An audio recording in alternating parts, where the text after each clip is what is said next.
to have you address our graduates this morning on this momentous occasion. Please take the stand.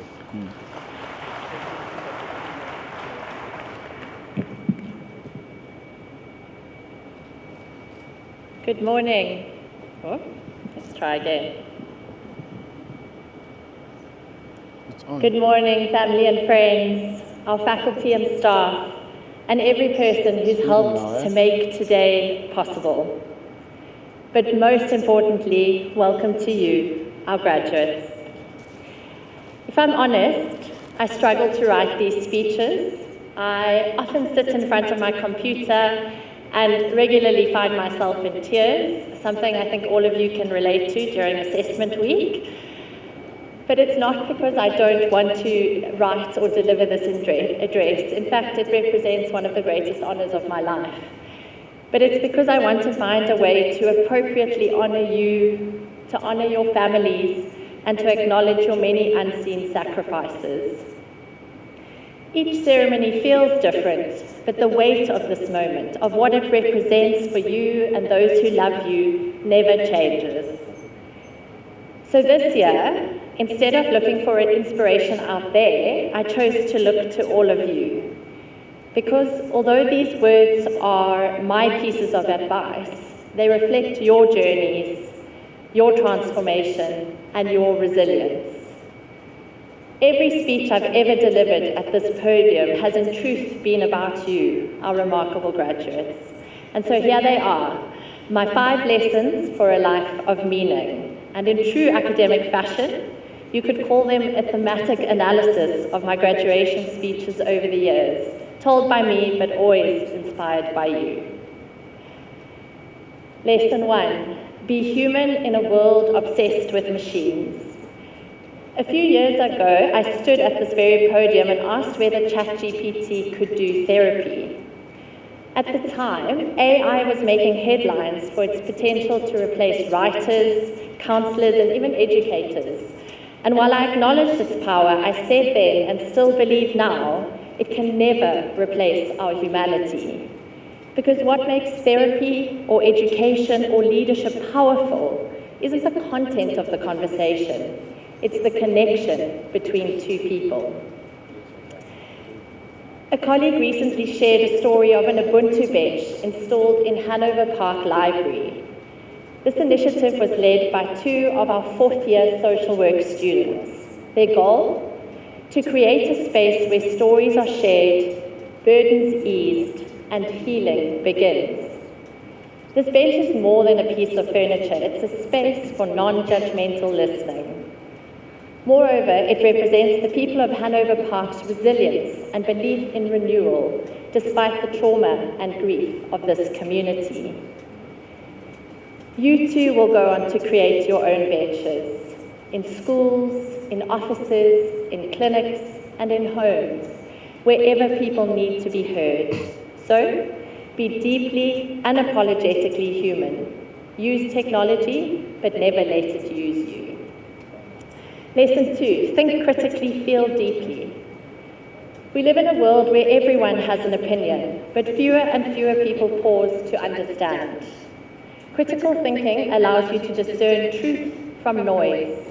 Emotional intelligence allows you to discern meaning from feeling. Your responses must come from a place of empathy, not ego. The world doesn't need louder voices, it needs wiser ones. So before you respond, evaluate. Before you judge, listen. And before you lead, understand. Because intelligence without empathy can be cold, and empathy without thought can be careless. And I see these qualities, this blend of head and heart in our students every day. I think of one of my former honours students, I'll admit, one of my more challenging ones, brilliant, questioning, unafraid to disagree with me. But over time, he's channeled that sharp intellect and fierce passion for mental health into finding real ways to make psychological support accessible to more people in South Africa. He reminds me that rigorous thinking and genuine care are not opposites, they're partners in change. that real wisdom is not knowing more, but it's using what we know to serve others. And then there's one of our current fourth-year BPsych students whose passion for justice speaks volumes. As spokesperson for Women for Change, she's become a leading national voice in the fight against gender-based violence and a tireless advocate for LGBTQI+ rights. Through public interviews, university talks, and national campaigns, she uses both intellect and empathy to transform awareness into action. She reminds us that showing up, especially when it's uncomfortable, is in itself an act of courage. She chooses conviction over fear, compassion over complacency, and in so doing she shows us what it truly means to think critically and feel deeply. This is the kind of intelligence our world needs. These are the kinds of leaders our world needs, head and heart together. Lesson 3, be brave, even when your voice shakes. I think this is the lesson that represents most strongly what I know about all of you in front of me today. I believe that we misunderstand bravery. We imagine grand gestures, heroic acts, spotlight moments. But the truth is, bravery rarely announces itself. It arrives quietly, in the moment you choose integrity when silence would be easier. I have the privilege of sometimes witnessing and sometimes being told the stories about your courage by those who work directly with you. As training counsellors during work integrated learning and practicum, I hear about your bravery in the quiet courage it takes to challenge a client in the intimacy of a counselling session. Moments that unfold behind closed doors with no audience, no applause, and no promise of recognition. I hear about your bravery in stories that are harder to tell, of those of you who've risked your own safety to advocate for children who've been taken advantage of, young girls and boys, children who've known fear too soon, and who in some heartbreaking instances found in you the very first person who believed them, the very first person to listen, the first to protect them from harm, physical, sexual, and emotional. And I see your bravery in the way you've stood up to systems, gently but firmly challenging authority to ensure that school records and official documents reflect the gender identities of your clients. Because you understand that being recognized for who you are is not a matter of formality, it's a matter of dignity. These are the stories of real students, some of you who may be sitting here today. I want to honor the bravery you've already demonstrated and encourage the bravery that's still to come. Be brave enough to keep caring the way you do now. Be brave enough to keep challenging injustice. Be brave enough to keep learning always. Be brave enough to believe in your own value and what it is that you have to add to the world. And if you remember nothing else today, remember this. Your bravery has already changed lives, and it will again. Lesson 4, believe that humans are great. In a more recent address, I told the story of two brothers, Max and Fritz, who ran from Cape Town to Morocco without a support vehicle, believing simply that humans are great.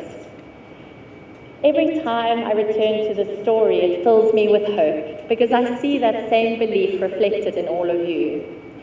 You've spent years studying human behavior, growth, learning, healing, not because it's glamorous, but because you believe in people.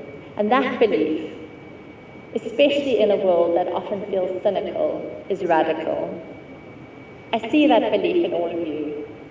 I believe that if I were giving this address to another group of students at a different institution, it would be very different. And that's because there's something special about this group of students from this institution. I think of one of our students who completed her internship at Polesmore Prison, a young woman of small stature but great heart. At the end of her placement, the prisoners she'd worked with threw her a farewell party, and gave her a handmade card. They had very little to give, but what they wanted her to know was everything, that her belief in them had changed the way they saw themselves.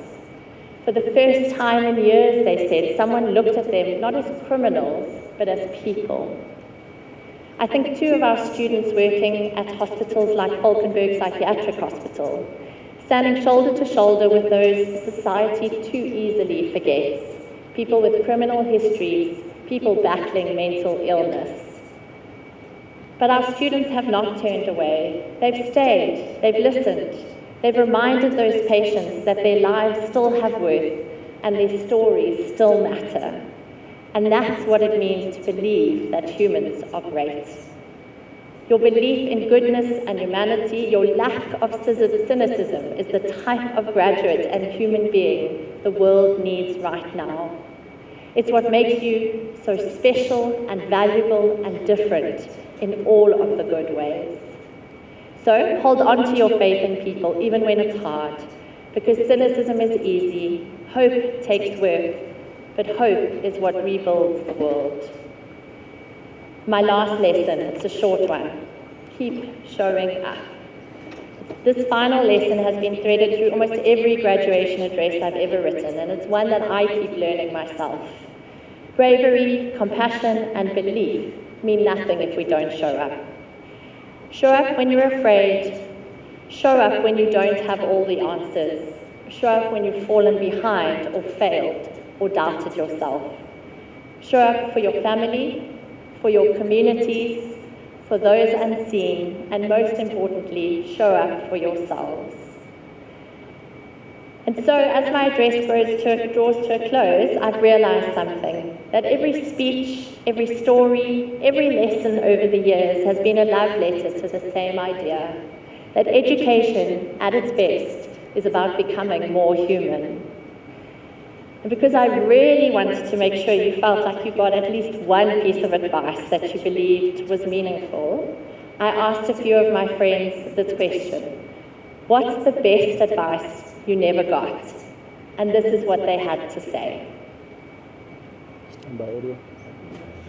That it's not about avoiding failure, because we all fail at something along the way. What is important is what we do with failure. And quite late in life, I've discovered that failure can be turned into a journey of discovery, the most important lessons of all. Your real life doesn't begin at graduation. It's actually built in all those little moments before it. Think of graduation like a wedding. It's a wonderful celebration, but just like a wedding isn't the marriage itself, graduation is just a milestone along the way.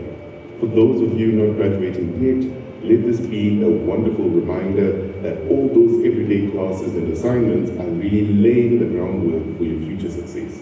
And for those of you graduating today, this is like your wedding. Enjoy the celebration, but know that the real adventure starts now. You don't have to have it all figured out. I think so many of us get stuck in inaction, waiting for clarity, but it's actually the movement that creates the clarity. The path kind of unfolds as you walk it. So yeah, I think for me, if I had known that, I don't know, 10, 15 years ago, I might have saved myself a lot of heartache, a lot of sleepless nights, a lot of imposter syndrome, because the truth is that you don't have to have it all figured out right now. Learn and read about sectors or areas that you are not involved in. There are many similarities and many lessons that can be learned out of other areas. Read about what's happening in mining, not deep into it, but read what's happening in IT. You'll find that a lot of similarities will come even within your field. And because things end up repeating themselves, regardless of the sector, you can learn a lot about what's happening elsewhere that ultimately can impact the area of work that you're ultimately going to be in. So go broad, read about other sectors, learn about others. It will come back and it will enrich you greatly. Don't choose your career, but choose your people and choose your environment. Whoever we spend our days with and wherever we spend them has a huge impact on who we are as human beings, and therefore also on how successful we are, no matter what we end up pursuing. So make sure you spend your time with the right people. Team big, so that you are able to achieve anything that you put your mind to. And I'm a true testament of that. A friend of mine told me these words a couple of years back when I just started off my rugby journey. And he told me not to put a ceiling over my head, that I could achieve anything that I put my mind to. So yeah, I want to encourage you guys as well that you can accomplish anything. You can put your mind to it, you gotta put in the hard work, you gotta make the sacrifices, you gotta have the discipline, you gotta apply yourself. So yeah, those are some of the amazing ones that I heard as a young man that changed me forever.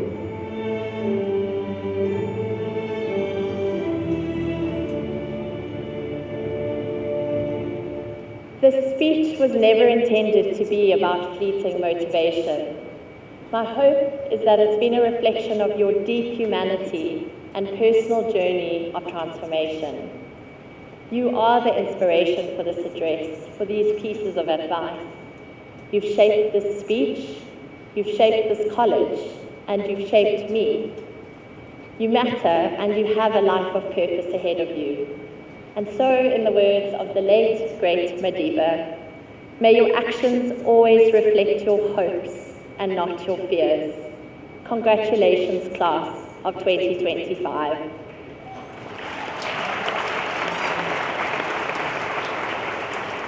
And so, in my capacity as Executive Dean, I hereby declare this graduation ceremony of the South African College of Applied Psychology duly constituted. Thank you.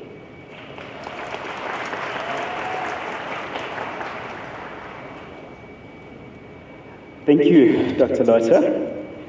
And thank you for the 5 lessons. They're very valuable. To our graduates, I know today is about celebrations, right? And probably some of you, by the end of the day, you will not remember half of the things that are said here. But